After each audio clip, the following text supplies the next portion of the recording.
Hello, this is not your chem tutor, and this video is part 2 of my series on reaction stoichiometry. But before you continue with this tutorial, make sure you have watched part 1 where I talked about the basics of stoichiometry. In part 2, I will teach you how to identify limiting and excess reactants. As usual, I have examples so you can practice the calculations. Let's start with the definitions of limiting reactant and excess reactant. Sometimes, if you read other references, they use the word reagent instead of reactant. So limiting reagent and excess reagent. So the limiting reactant is the reactant that is completely consumed at the end of a reaction. This means that at the end of a reaction, none of the limiting reactant is left because it is totally used up. On the other hand, excess reactant is the reactant that is not completely used up or not completely consumed at the end of a reaction. Meaning, at the end of a reaction, a certain amount of the excess reactant is left. Now we proceed to the calculations, so let's start with example 1. Refer to the following balanced reaction. Upon reaction of 5 grams of carbon and 10 grams of Fe2O3, and then we are given 4 sub-questions, A, B, C, and D. For this video, we will only answer the first one, letter A. Identify the limiting and excess reactants. So how do you identify the limiting and excess reactants? What you need to do is to convert each amount of reactant to amount of product. And in part 1, I already taught you about the calculations.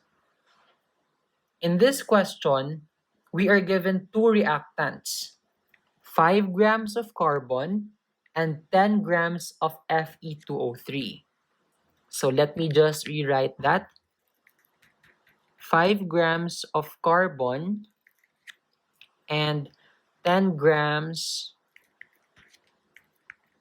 of Fe2O3. And it says here that you will convert each amount of reactant to amount of product. And when you look at the reaction, there are 2 products, Fe and CO2. So which product should I choose? Should I choose Fe or should I choose CO2? Actually, for the purpose of identifying limiting and excess reactants, you can choose any product you want. It will still give you the same answer. However, I will give you a tip. Choose a product that is relevant or connected to the follow-up questions. And if you go back to the previous slide, question B, the second question, is asking for the theoretical yield of Fe. So it would be wise to choose Fe as the product.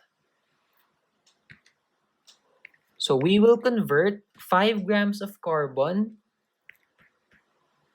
to Fe, grams of Fe, and we will do the same thing with 10 grams of Fe2O3.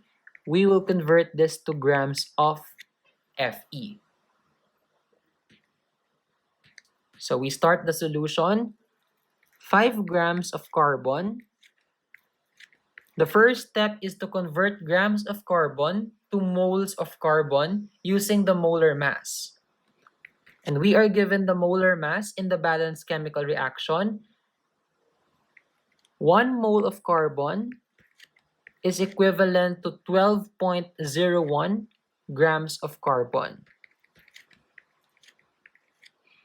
So grams of carbon will cancel. Now you have moles of carbon. And then you use the mole method approach. According to the balance reaction, 3 moles of carbon produces 4 moles of Fe. Again, 3 moles of carbon forms 4 moles of Fe. So moles of carbon will cancel. Now you have moles of Fe. And lastly, you will convert moles of Fe to grams of Fe using the molar mass of Fe, which is 55.85 grams per mole. So 1 mole of Fe is equivalent to 55.85 grams of Fe. So moles of Fe will cancel, and the final unit is grams of Fe. And if you solve this in your calculator, you will get the answer 31.0 grams of Fe. So 5 grams of carbon produces 31 grams of Fe. Now let's move on to the second reactant, 10 grams of Fe2O3. So 10 grams of Fe2O3. First is we convert grams of Fe2O3 to moles using the molar mass of Fe2O3, which is 159.7 grams per mole. So 1 mole of Fe2O3 is equivalent to 159.7 grams of Fe2O3. So grams of Fe2O3 will cancel. Now you have moles of Fe2O3.